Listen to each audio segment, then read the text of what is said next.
88% of companies use AI. Only 6% see significant value from AI. 6%. That is a massive 82% gap between those who use AI and those that actually get value from its use. 82%, for those of you who don't love math, is a lot of percent. It's hard to have a whole lot more percent than that. That gap was first reported by McKinsey towards the end of last year. And in the 3 months since their report dropped, I've had conversations with C-suite and digital leaders at companies ranging from the Fortune 100 to individual hotel owner and operators that usually tell me something strikingly similar. Lots of companies are playing with AI or testing AI in some portion of their business or other. They're mostly looking to drive efficiencies, to do more with less. And yet they're mostly not seeing it. They're falling into that 82% value gap too. What we're going to talk about today is what lives in that gap and how you can get to the other side of it. This is Digital Reset with Tim Peter. I'm your host, Tim Peter. Let's dive in. Okay, so there's an 82% AI value gap. That is 100% real. There's also a big gap between the people who see real gains from AI and those that don't. The Wall Street Journal reported on a research study from a group called Section that found 76% of C-suite execs thought AI was saving them at least 4 to 8 hours each week. Essentially 1 in 5 claimed that they saved more than 12 hours per week using AI. By contrast, 40% of non-management workers said that AI didn't save them any time at all. Another 27% said that it saved them less than 2 hours per week. Only 14% said that it saved them greater than 4 hours a week. So that's 76% of execs versus 14% of line employees saving more than 4 hours. That's a 62% productivity gap. As the article notes, a new report from the business software company Workday goes so far as to call frustrations with the technology an AI tax on productivity. Though 85% of the roughly 1,600 employees it surveyed reported saving 1 to 7 hours a week by using AI, much of the time was offset by having to correct errors and rework AI-generated content. Think about those numbers I've just talked about. Those are huge differences. An 82% value gap, a 62% productivity gap, an AI tax that employees are paying. What in the world is happening here? First, let's unpack McKinsey's 82% value gap. Note that AI does produce value every day. An admittedly small number, 6%, see significant value. There's also a larger share who see some value, just not at significant levels. Similarly, think about the AI tax on productivity that 62% of workers see here. It's not a question of does AI work? It's far more about how and where the folks that get the value put AI to work. I am seeing too many companies, play around with AI or test AI without clear plans, clear objectives, and a clear strategy for what they really want AI to do. The McKinsey data says it. I see it every single day. I know of companies whose execs delivered mandates to their team. Things like everyone will use AI for X% of their tasks and similar such messages. That's not a strategy. It's not even a goal, really. It's more of a hope of what could be. What it lacks is a strategic underpinning. You might remember Klarna famously announced a couple of years ago that AI did the work of 700 human agents and does it much faster. As their CEO said in December 2024, I am already of the opinion that AI can do all of the jobs that we as humans do. Less than 5 months later, they reversed course and started hiring again in serious numbers. And the reason is simple. They moved too far, too fast, and with too little thought about what they really needed. I didn't say that, by the way. The company's CEO, Sebastian Semitkowski, said it himself. MLQ.ai had a write-up where they said, "We went too far," he said, noting that the focus on efficiency and cost ultimately reduced the quality of the company's offerings and eroded trust with customers. Let's start with the fact that companies that get the most out of AI, by contrast, have a clear strategy in place for what they expect of their AI efforts. They've got well-defined objectives they want to reach. And those objectives aren't, we want to use AI 50% of the time. Their objectives are time-bound, they're specific, they're relevant. Consider this hotel client of mine. They want to drive more occupancy, put more heads in beds. They want to increase the revenue they achieve from their guests. They want to increase guest satisfaction and retention. They want to lower their costs for achieving these. And they want to accomplish this within a particular time frame. Did you notice how none said, by using AI? You know why? Because it doesn't matter if they achieve those goals with AI or without it.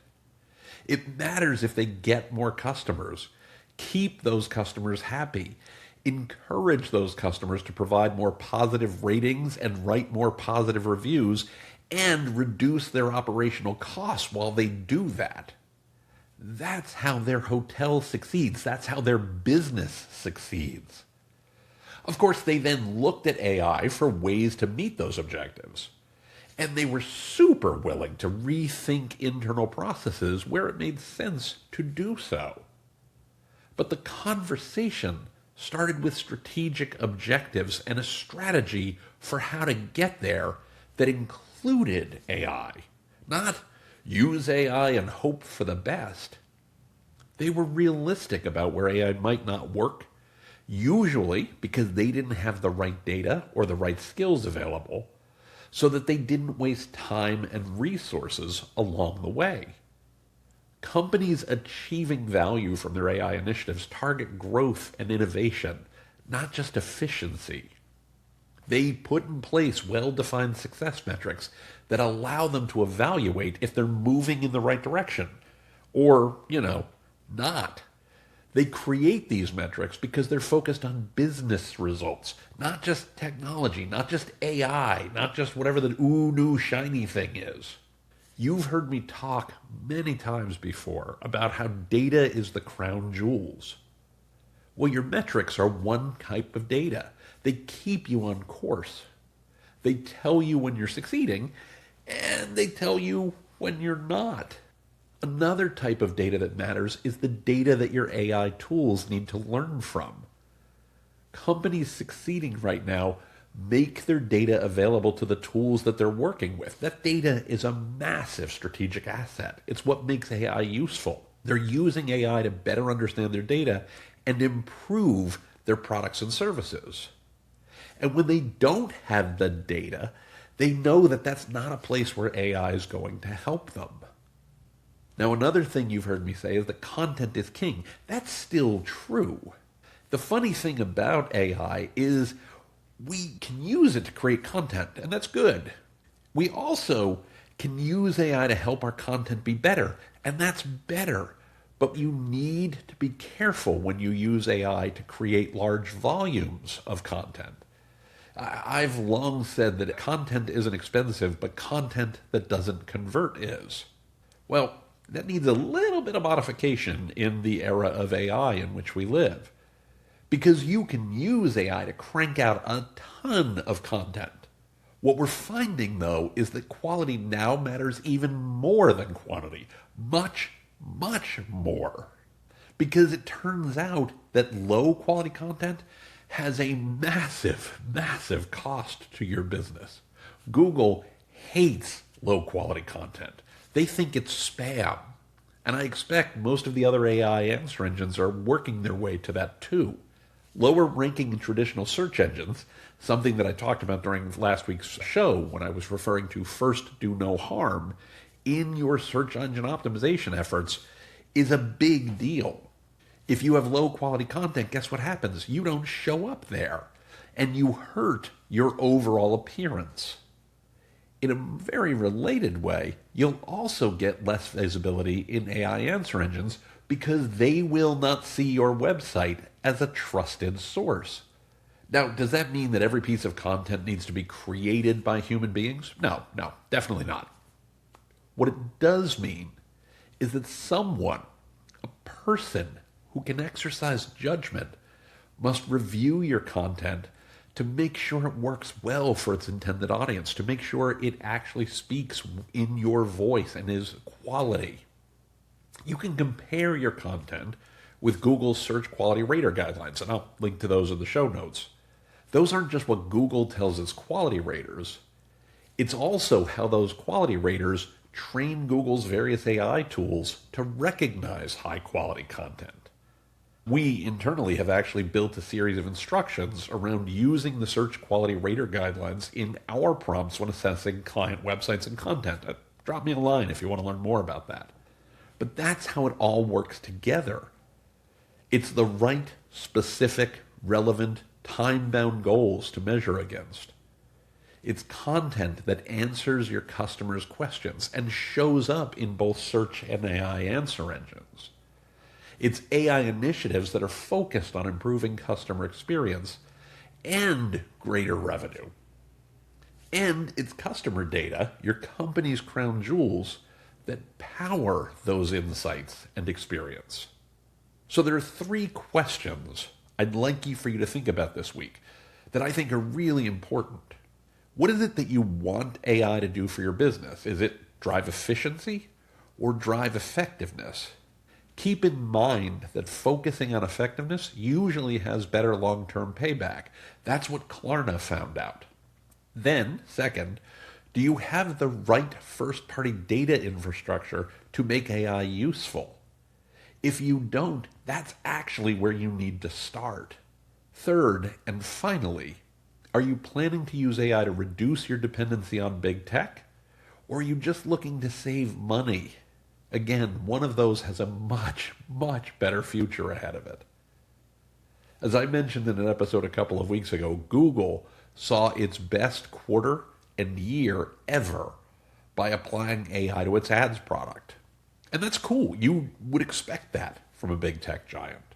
Individual independent hotels can see the same results, though. Businesses of any size can. Size does not matter. Strategy does. A clear goal does. Content, customer experience, data, and execution do too. AI is not a magic wand. It's a mirror. It reflects the quality of your strategy and the depth of your data.